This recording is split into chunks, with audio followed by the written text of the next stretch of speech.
시편이 부르기가 쉽지 않은데 잘 연습하고 그 아름다운 목소리로 또 곡조도 좋은 찬송을 잘 이렇게 선별하셔서 영광을 돌리셨습니다. 자, 오늘 우리가 읽은 열왕기상 15장 1절로 8절 말씀은 유다 왕 아비암의 짧은 일대기에 대해서 간략하게 기록을 하고 있습니다. 이 아비암은 이제 솔로몬의 아들 르호보암이 왕이 된 지 17년이 통치하고 죽고 그의 아들 이제 아비암이 왕이 되어 3년을 통치하고 죽은 그 짧은 기간. 그리고 오늘 우리가 읽은 대로 아비암이 왕이 된 지 3년 동안 통치하고 죽고 그의 아들 아사가 왕이 되었다라는 그 아비암의 정말 짧고 더 짧은 내용을 기록해 주고 있습니다. 1절부터 보면은요. 1절에 느바세 아들 여로보암 왕 18해에 아비암이 유다 왕이 되고, 그러니까 북이스라엘 왕 여로보암이 통치를 하기 시작한 지 18해 되던 그때에 17년까지 르호보암이 통치하고 죽고 이제 그 아들 아비암이 왕이 되었다 이렇게 말하고 있어요. 2절에 보면 예루살렘에서 3년 동안 다스리니라 그의 어머니의 이름은 마아가요 아비살롬의 딸이더라 이렇게 말하고 있습니다. 여기 이제 2절에서 두 가지 말하죠. 그의 통치 기간은 3년에 불과했고 또 하나는 그의 어머니 이름은 마아가요 아비살롬의 딸이었더라 이렇게 말합니다. 먼저 그 어머니에 대해서 생각해 보겠습니다. 그 어머니가 아비살롬의 딸 마아가라는 것 외에는 다른 것을 알 수가 없고 뭐 그렇게 중요한 내용도 아닙니다. 그런데 우리의 시선을 뜨는 것은 똑같은 표현이 10절에도 기록이 되고 있어요. 그 뒤에 10절 보면 같이 읽습니다. 예루살렘에서 41년 동안 다스리니라 그의 어머니의 이름은 마아가라 아비살롬의 딸이더라. 여기 2절에서 그의 어머니 이름은 마아가요 아비살롬의 딸이더라 이렇게 말할 때에 이 어머니는 아비암의 어머니였어요. 그리고 10절에서 예루살렘에서 41년 동안을 다스리냐 그의 어머니의 이름은 말할 때 10절에서 그는 아사 왕이었습니다. 아비암의 아들 아사. 예. 그러니까 이제 그의 어머니의 이름은 마아가요 아비살롬의 딸이더라라는 표현이 두 번 등장을 하죠. 한 번은 아비암의 어머니를 말할 때, 그리고 또 한 번은 아사의 어머니를 말할 때. 그러니까 아비암으로 기준을 하면 아비암 왕의 어머니의 이름이 마아가인데 아비살롬의 딸이라는 말이고, 또 아사의 어머니니까 아비암의 부인이잖아요. 자기 어머니의 이름도 마아가요 아비살롬의 딸일 뿐만 아니라 자기 아내의 이름도 마아가요 아비살롬의 딸이라.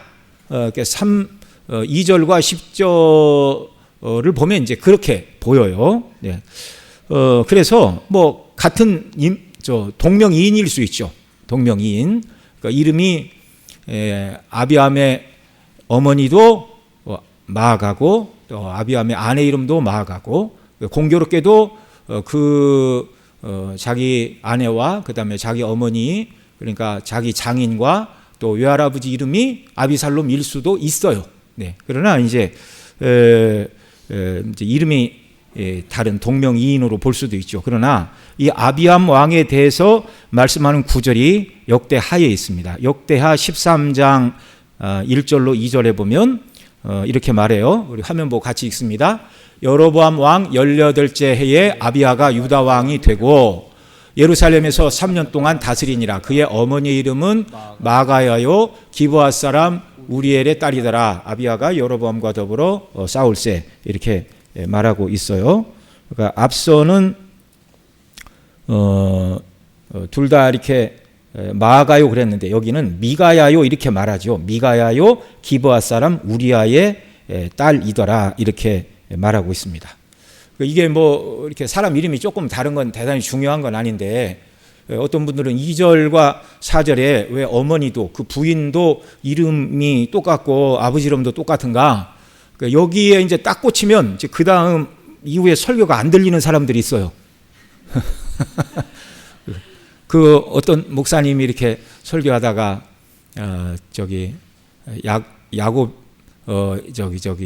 이삭의 두 아들 야곱과 에서 그랬는데 이름을 좀 잘못 얘기했어요. 그러니까 설교가 끝날 때까지 왜 저분은 이름을 잘못 얘기했지? 이게 머릿속에 남아갖고 그 다음은 이제 하나도 안 들리는 거예요. 네. 뭐 우리 중에는 그런 분이 안 계시겠지만 그러나 이제 이런 표현들을 우리가 알아둘 필요가 있습니다. 그러니까 이제 역대하 13장에도 똑같이 이 아비야, 그 열왕기 상에서는 아비얌이라고 한글에서는 번역을 했고 역대하에서는 아비야로 번역을 했는데 똑같은 사람이에요. 똑같은 사람. 그래서 이 역대하에서도 역대하 13장에서도 아비얌 또는 아비야의 어머니가 마아가요 아비살롬의 딸이더라. 그러면 이제 동명이인, 이름은 같지만 다른 사람이다. 이제 그렇게 이해를 하고 넘어가면 되는데 역대하 13장 1절 2절과 그 다음에 열왕기상 15장 2절에 그의 어머니의 이름 아비얌의 어머니 이름이 다른 것으로 미루어 보아서 그러니까 역대 열왕기상에 기록된 그 이름은 이제 후대에 성경을 옮겨 쓰던 원본에서 옮겨 쓰던 서기관들의 약간의 실수가 아니겠는가, 우리가 그렇게 추정을 할 수가 있습니다.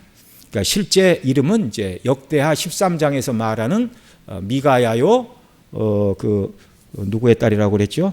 기브아 사람 우리의 딸이 맞는 것으로 우리는 이렇게 1차적으로 이해를 할 수가 있습니다. 자, 사본을 옮겨 적는 과정에서 이름이나 나이 이런 것들이 성경의 아주 작은 부분에서 차이가 나지만 그러나 구원과 관련된 부분에 대해서는 전혀 문제가 없습니다. 여러분, 우리는 성경의 무오를 믿습니다. 네. 성경이 무오하지 않다고 말하는 사람들이 있지만 그런 사람들은 성경이 어느 부분은 하나님 말씀이고 어느 부분은 오류가 있어서 하나님 말씀이 아니다 이렇게 말하는 거죠. 그걸 여러분 누가 결정을 합니까? 네? 누가 결정을 해요? 어디까지는 하나님의 말씀이고 어디까지는 하나님의 말씀이 아니라고 그걸 누가 결정을 합니까? 그래서 성경의 권위를 자기들이 다 무너뜨려 놓고 자기가 그렇게 믿으면 또 하나님 말씀이래요. 누구는 믿으면 말씀인데 어떤 사람은 안 믿으면 하나님 말씀이 아니에요. 이건 말도 안 됩니다. 이건 다 자유주의자들이 성경을 난도질했어요. 여러분, 우리는 성경 무오를 믿습니다. 그러나 성경이 완전히 오류가 없다고 말할 때의 무오는 이제 원본상 그렇다는 거예요. 그러니까 옮겨 쓰는 사본에서 약간의 이름과 나이, 연대 이런 건 약간의 차이는 있어요. 그러나 그 성경을 통해서 예수님 믿고 구속의 진리를 발견하는 데 있어서는 아무런 문제도 없다는 사실을 알아야 됩니다. 어떤 신학자들은 사본마저도 영감이 되었다 이렇게 말하는데 그건 이제 조금 너무 강조한 얘기죠. 사본마저도 영감이 되었다라고 말하려면 설명을 해야 됩니다. 성경의 전체적인 내용과 구원에 있어서는 그 성경을 읽고 구원 얻는 데 있어서는 전혀 오류가 없도록 그렇게 성령께서 옮겨 쓰는 과정에서도 은혜를 주셨다 이렇게 말해야지, 뭐 이름이나 연도 하나도 원본과 사본이 틀림없다 그렇게 말하는 건 좀 문제가 있는 것입니다. 이 부분은 이제 이 정도로 이해를 하면 되겠고요. 자, 그래서 오늘 열왕기상 15장 2절에 기록된 그의 어머니 이름은 마아가요 아비살롬의 딸이다라는 말보다는 역대하 13장 2절에 있는 그의 어머니 이름은 미가야이고 기브아 사람 우리엘의 딸로 그렇게 이해를 하면 되겠습니다. 이건 우리의 구원과 아무 상관도 없는 문제예요. 그러나 이제 본문이 그렇게 말을 하니까 잠깐 말씀을 드린 것입니다. 이제 더 중요한 건 이제 2절에 한 가지가 더 기록되고 있는데 아비암의 통치 기간이 몇 년이라고요? 3년. 그가 왕이 될 때 나이 또는 죽었을 때 나이를 기록하고 있지는 않습니다. 그러나 그의 아버지 르호보암이 41세 왕이 되고 17년을 통치해서 58세에 죽었어요. 그러니까 뭐 다윗이 70세에 죽고 사울도 70세에 죽고 이런 걸 생각하면 그렇게 오래 산 것은 아니라고 봐야 되겠죠. 오늘날로 봐서는 더 그렇고. 그런데 이 르호보암이 아비암을 몇 살에 낳는지 우리는 확실히 알 수 없지만 대략 그 시대에 이제 뭐 20살 전후에 결혼하고 남자들이 아이를 낳았다고 보면 르호보암이 아비암을 20살에 낳았다고 추정을 해본다면 그의 아버지 르호보암이 죽고 아비암이 왕이 될 때 나이는 대략 한 38 정도 이렇게 보겠죠. 그리고 3년을 통치하고 죽었으면 41살 정도. 물론 르호보암이 아비암을 20살 이전에 낳았으면 몇 살 더 산 것이고 20살 이후에 낳았으면 몇 살 더 41살도 되지 못하고 30대 후반의 나이에 바로 이 아비암이 죽었다. 그렇게 우리는 추정을 할 수가 있는 것입니다. 자, 그가 죽고 그 다음에 왕위를 이은 아사가 41년을 통치한 것에 비추어 보면 어떻게 보면 이 아비암은 그의 아들이 왕위로만 41년을 있었는데 어떻게 보면 아비암은 전생의 기간이 41년도 되지 않는 굉장히 짧은 기간을 살았다. 단명했다. 그런 얘기입니다. 여러분 구약시대에 하나님을 경외하고 믿음으로 산 사람들에게 주시는 복락을 성경은 뭐라고 그러죠? 내가 장수하고 부귀와 영화를 누리리라. 이렇게 말씀하고 있어요. 여러 번 말씀을 드렸죠. 구약시대는 하나님을 경외하는 자들이 받는 복을 복의 실체이신 그리스도가 오시기 이전이라서 그 하나님을 경외하는 자들이 받게 되는 그 복의 실체가 예수 그리스도이고 그리스도 안에서 우리가 얻게 되는 하늘의 영광의 복락인데 아직 요한계시록이 기록되지 않았잖아요. 천국의 영광이나 이런 것들을 구약에서는 어떻게 알 수가 없었어요. 그래서 이 복의 실체가 너무너무 귀하다라는 것을 구약시대는 사람들이 피부로 느낄 수 있도록 장수와 부귀와 영광을 누리는 것이 하나님을 경외하는 자들에게 주시는 복락으로 그렇게 표현이 되어 있습니다.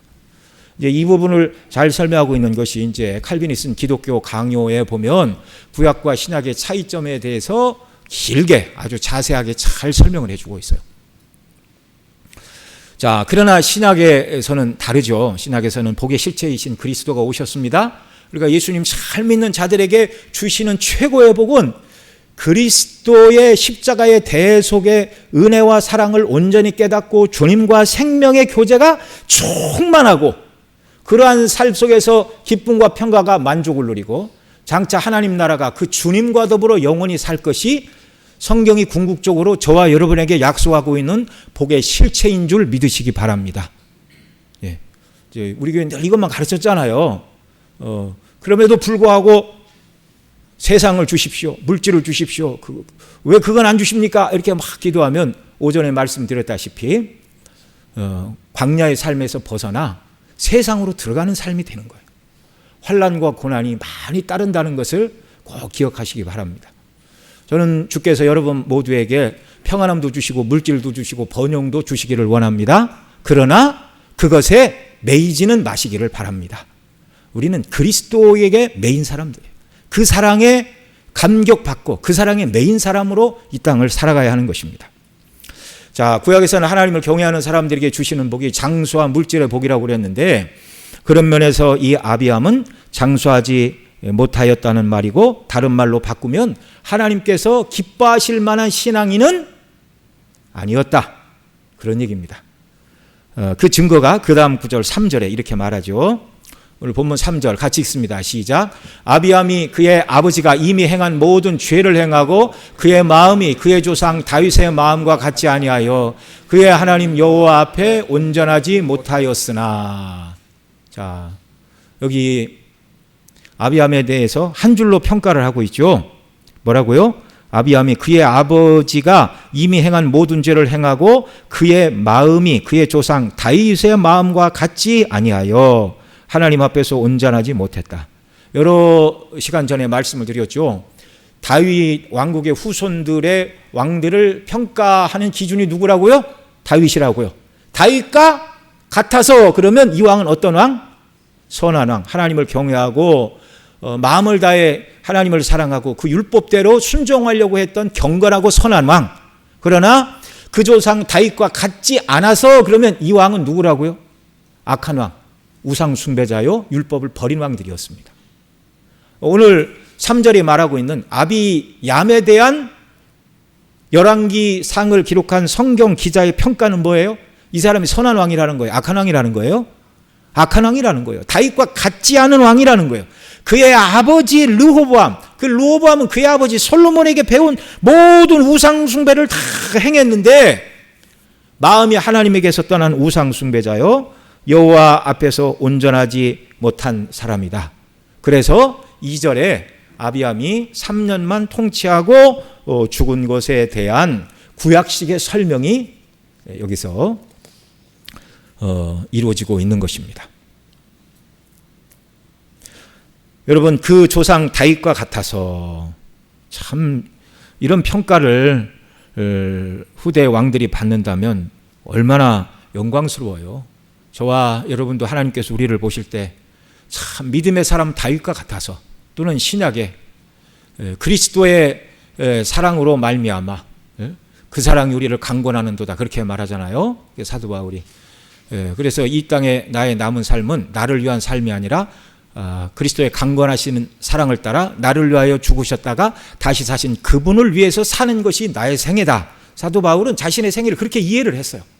저와 여러분도 하나님께서 우리를 평가하실 때 구약의 다윗과 같아서 마음으로 하나님을 경외하는 누구 이렇게 평가를 해주신다면 또 신약의 사도 바울과 같이 그리스도의 사랑에 감격하여 그의 남은 인생을 자기 영광을 위하여 살지 않고 자기를 위하여 죽으셨다가 다시 사신 예수 그리스도를 사랑함으로 그분을 위하여 살아간 중심교회 누구요?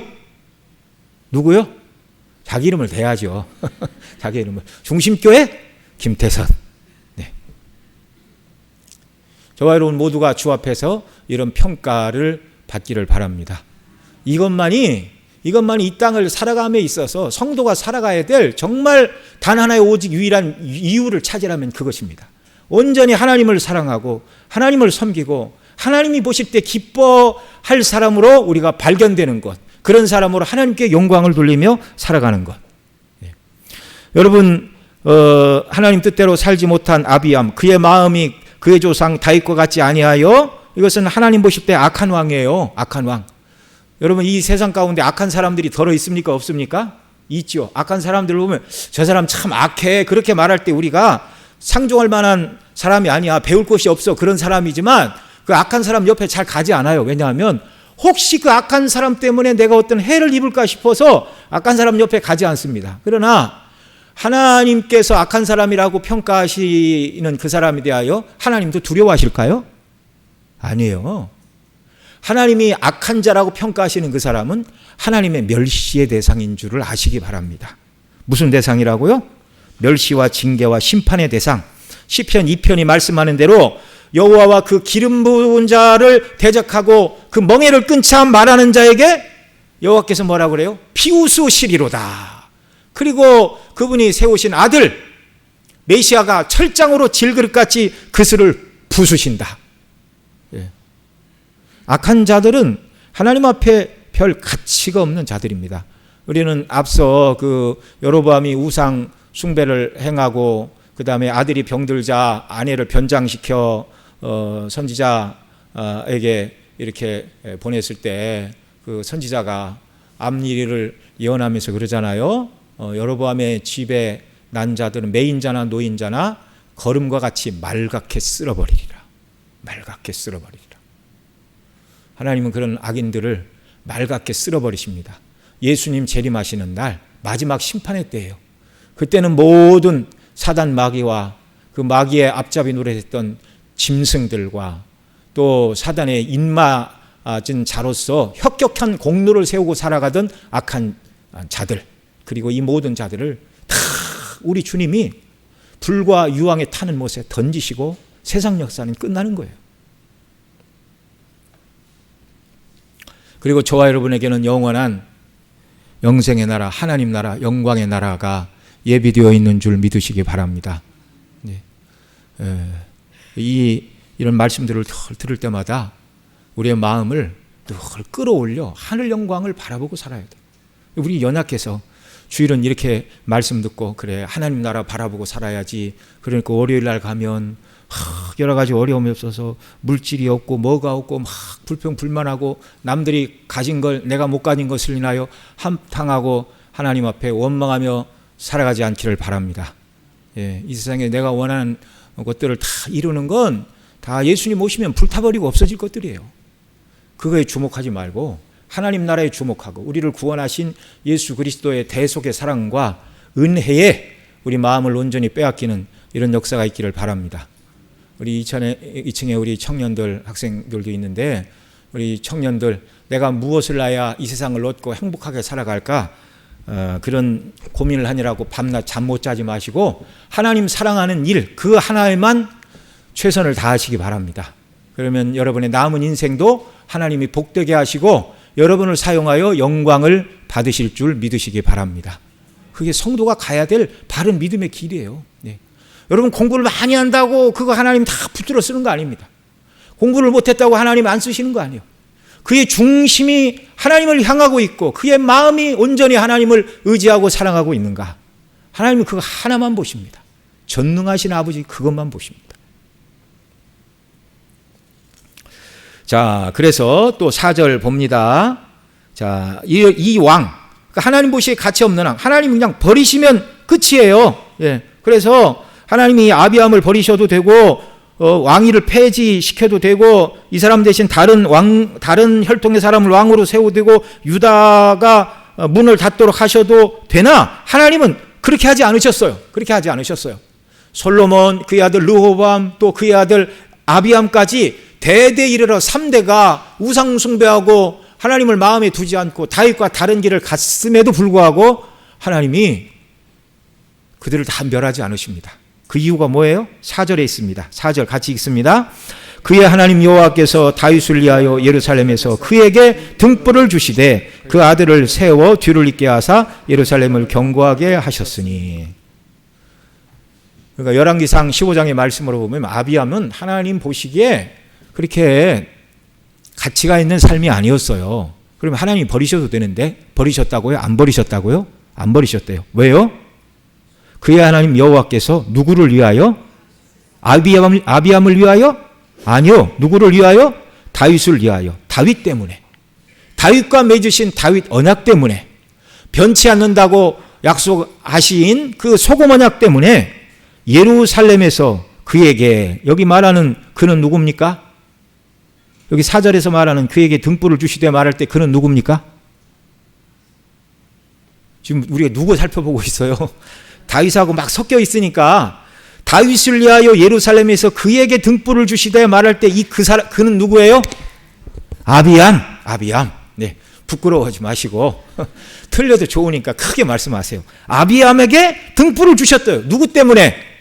다윗 때문에. 참 하나님은 다윗과 맺으신 언약 때문에 그의 후손이 솔로몬, 르호보암, 아비암 3대에 걸쳐 하나님을 버리고 우상을 숭배하는 악한 자들임에도 불구하고 다윗을 기억하시고 다윗과 맺은 언약 때문에 아비암에게 등불을 주셨다. 그렇게 말합니다. 자, 여러분 그 나라의 등불이 밝으면 영광스러운 거예요. 그 나라의 등불이 꺼지면 이제 나라가 망하는 겁니다. 상징적인 표현이에요. 등불을 주셨다는 것을 4절 하반절에서 이제 두 가지로 말하죠. 첫째는 그의 아들을 세워 뒤를 잇게 하셨고 또 하나는 예루살렘을 견고케 하셨다. 이렇게 볼 수 있습니다. 자, 하나님께서 아비암이 악한 왕이었지만 다윗 때문에 아비암에게 주신 첫 번째 등불이 뭐라고요? 그의 아들, 그에게 아들을 주신 것, 그에게 아들을 세워 뒤를 잇게 하신 것. 그러니까 역사를 끊으셔도 되는데 그렇게 하지 않으셨다 그 말이죠. 자, 5절부터 보고 이제 그 얘기를 좀 더 하겠습니다. 5절에 보면 하나님께서 다윗을 기억하시고 악한 왕 아비암에게 등불을 주시어서 아들을 주사 후사를 있게 하시고 예루살렘을 견고케 하신 이유를 5절에서 한 번 더 설명을 해요. 5절 또 있습니다. 이는 다윗이 햇사람 우리아의 일 외에는 평생 여호와 보시기에 정직하게 행하고 자기에게 명하신 모든 일을 어기지 아니하였음이니라. 다윗이 평안할 때 마음이 해이해져 햇사람 우리아의 아내 밧세바를 취하고 또 우리아를 전선에 내보내 죽게 한 그 악한 죄 이외에는 평생 하나님 보시기에 정직하게 행하고 자기에게 명하신 모든 일을 어기지 아니하였다. 이렇게 말하고 있어요. 여러분 우리도 다윗처럼 온전히 하나님을 사랑하고 그 뜻대로 순종하는 자들이 되기를 바랍니다. 이건 내가 하나님 뜻대로 살아야지 결심하고 율법을 지키겠다고 그냥 어금니를 꽉 깨물고 죄를 짓지 아니하지 이렇게 노력해서 될 문제가 아니라 그리스도를 사랑할 때 그 힘으로 하나님의 계명에 순종하게 되는 줄을 믿으시기 바랍니다. 여러분, 항상 우리가 모든 일을 성경이 말하는 원리적으로 접근을 해야 돼요. 원리적으로. 그리스도를 사랑하면 하나님 뜻대로 순종하는 것은 쉬운 일이 됩니다.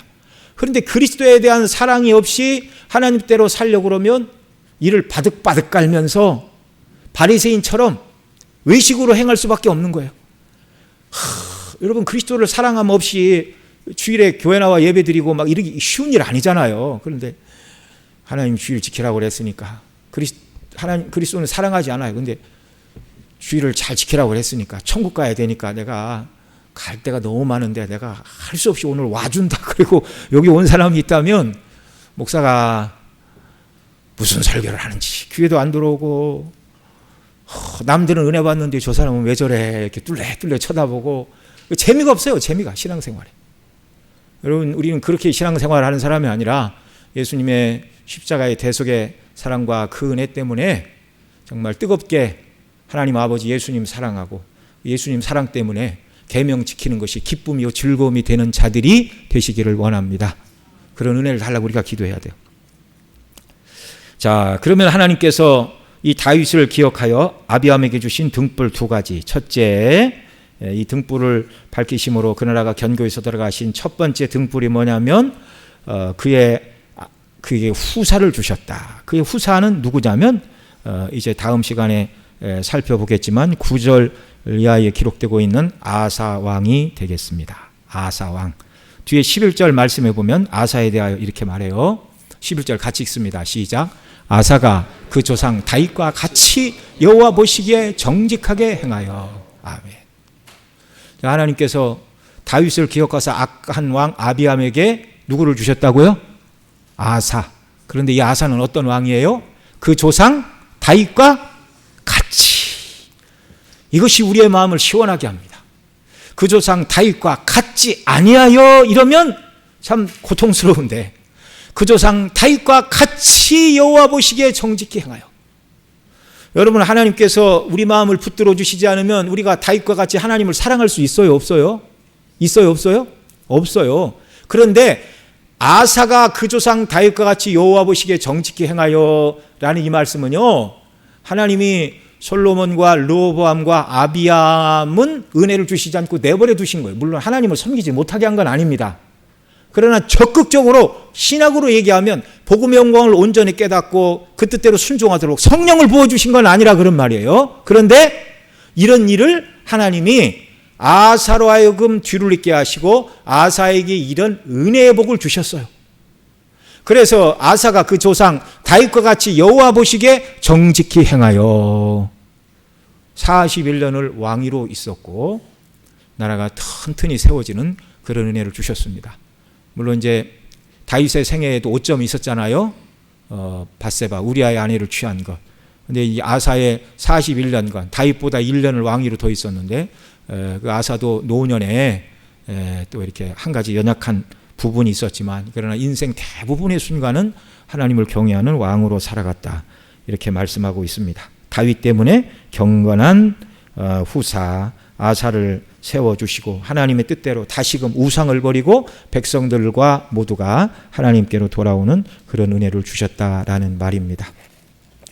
여러분, 우리 한 사람이 가정에서 믿음으로 충성할 때 주 예수를 믿으라 그리하면 너와 네 집이 구원을 받으리라 말씀하신 것처럼 한 사람이 온전히 하나님을 경외하고 사랑하며 섬길 때 그 가정 모두에게도 하나님께서 믿음의 복과 은혜를 넘치도록 부어주시는 줄 믿으시기 바랍니다. 그러니까 이 부모된 사람들은요, 자녀들을 하나님의 말씀에 순종하고 그리스도의 십자가의 사랑을 깨닫도록 하는 일에 가장 먼저 앞장서야 됩니다. 가장 먼저. 예. 제가 이렇게 나이가 많지 않고 많은 사람을 만나보지 못했으나 간혹 연세가 많이 드신 그 우리 이제 성도님들이 이제 천국을 앞두고 염려하는 것들 중에 하나가 우리 자녀들이 예수님 잘 안 믿는 것이 너무 가슴이 아프다 그런 말씀을 하시는 분들이 있어요. 물론 이제 하나님이 그 부모님들의 기도를 들으시고 때가 되면 반드시 주님 품으로 돌아오는 은혜를 주실 줄 믿습니다.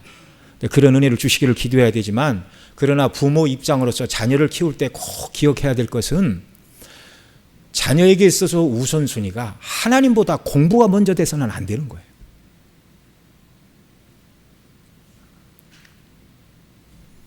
월요일 날 시험이라 할지라도 주일날은 꼭 교회 나가서 하나님을 예배하고 믿음으로 살아야 이것이 하나님 기뻐하시는 일이라는 걸 가르쳐야 되고 모범을 보여야 되고, 자녀에게 좋은 직장에 취직하고 돈 많이 버는 것도 중요하지만, 좋은 직장 들어가고 돈 많이 벌려고 하다가 그것이 하나님을 섬기는 일을 등한히 여기는 일이 된다면 조금 덜 벌어도 좋다고 부모로서 해야 될 일을 우리가 해야 돼요.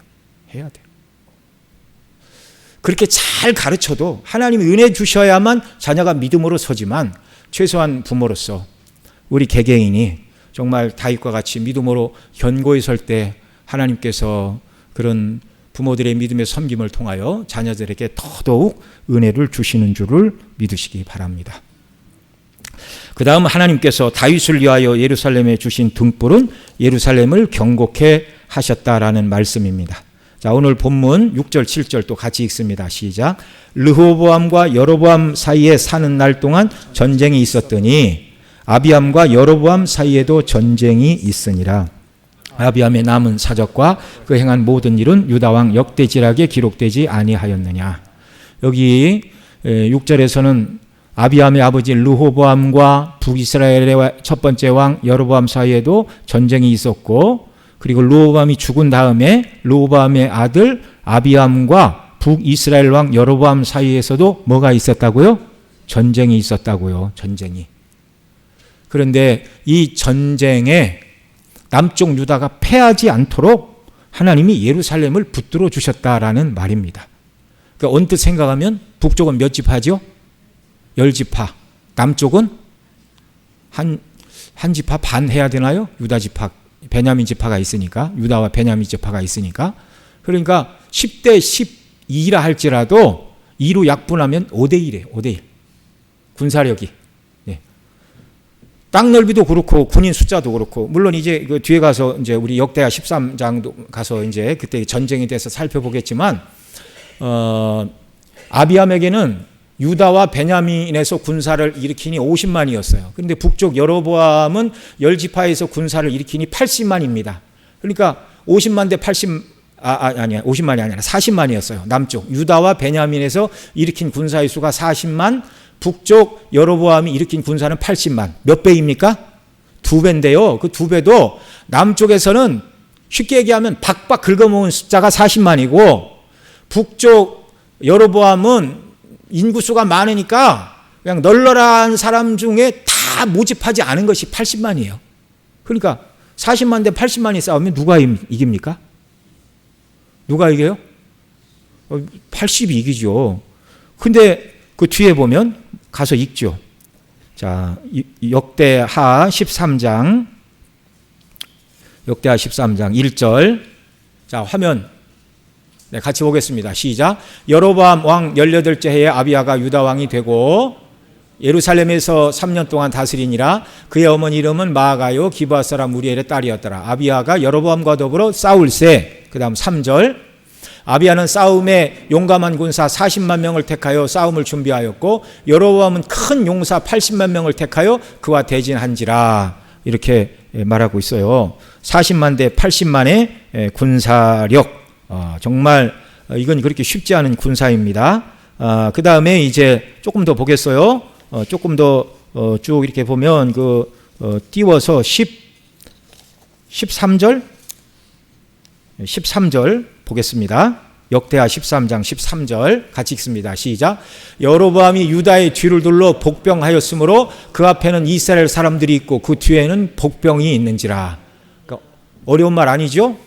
유다 왕 아비야임이 40만을 데리고 전투에 나갔는데 80만의 여로보암 군대와 대치를 했는데, 이 대치하고 있는 이스라엘 북이스라엘 군대, 남쪽 유다의 군대인데 남쪽 유다 군대 뒤에 뭐가 있다고요?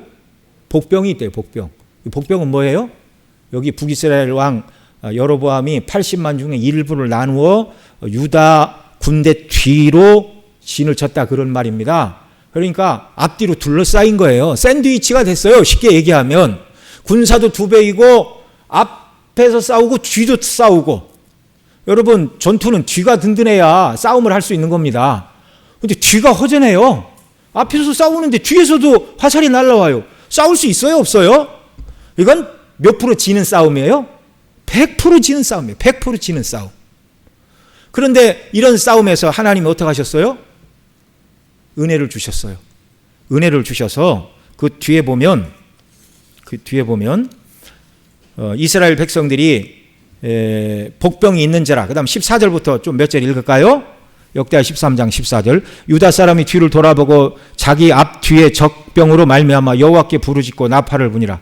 큰일 났다.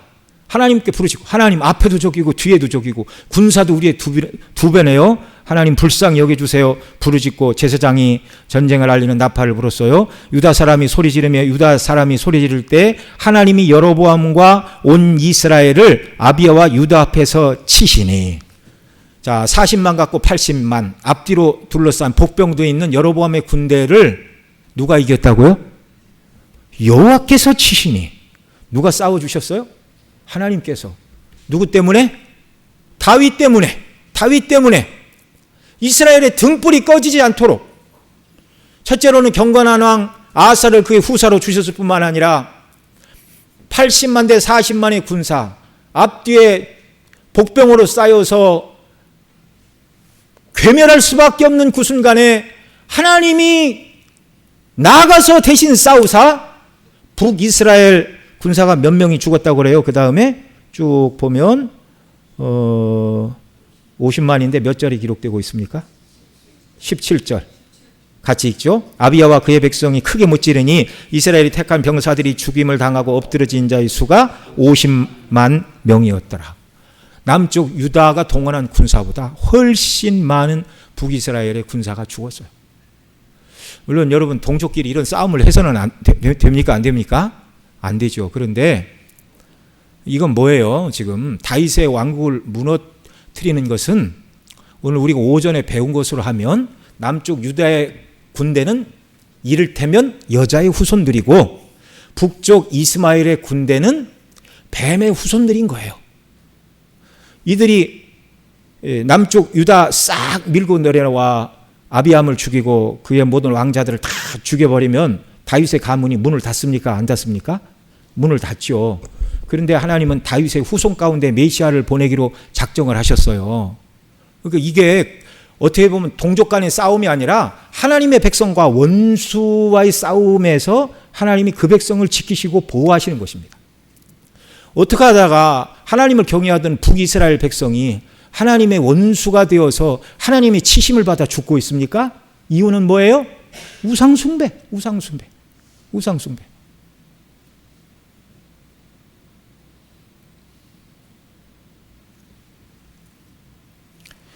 50만이라는 어마어마한 숫자를 하나님이 그 전쟁에서 죽이신 것은 여로보암을 따라 우상숭배에 가담했던 그 백성들의 죄악에 대한 하나님의 심판이고 진노입니다.